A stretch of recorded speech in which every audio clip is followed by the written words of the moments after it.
এবার পাগলা মসজিদের ডান বাক্সে জীবনসঙ্গী হিসেবে এক সৌদি নাগরিককে পেতে চিঠি পাওয়া গেছে। কিশোরগঞ্জের পাগলা মসজিদের ১১টি সিন্দুকে এবার পাওয়া গেছে ২৯ বস্তা টাকা।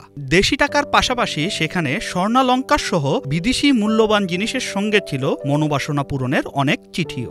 এর মধ্যে একজন জীবনসঙ্গী হিসেবে এক সৌদি নাগরিককে পেতে চিঠি লিখেছেন। ডান বাক্সে পাওয়া নাম পরিচয়হীন ওই চিঠিতে লেখা রয়েছে, আসসালামু আলাইকুম প্রিয় পাগলা মসজিদ, আমি একজন সৌদিয়ানকে ভালোবাসি। হে মহান আল্লাহ, তুমি তাকে আমার করে দাও, আমি যেন তাকে বিবাহ করিতে পারি। হে আমার রব, তুমি আমাকে খালি হাতে ফিরিয়ে দিও না। হে রব, তুমি আমাকে নবীর দেশে পবিত্র মাটিতে জন্মগ্রহণ করার সৌভাগ্য দিয়েছ, আমি যেন আবার সেই সৌভাগ্য নিয়ে তোমার পবিত্র মাটিতে মৃত্যুবরণ করিতে পারি। আমি যেন পড়ালেখায় ভালো হতে পারি, আমার পরিবারে যেন শান্তি বয়ে আসে, আমি যেন হালাল রুজি রোজগার করতে পারি। হে রব, হে মহান আল্লাহ, তোমার কাছে ২ হাত তুলিয়া চাইতেছি, তুমি আমাকে মক্কাবাসীর ভালো এক উত্তম দিনী সুদর্শন লোকের সহিত বিবাহ করিয়া দাও, যে আমার চিঠিখানা পড়িয়াছেন, আমার জন্য দোয়া করবেন। নেক আশা করিয়া চিঠিখানা লিখেছি, ইতি তোমার পাপী বান্দা।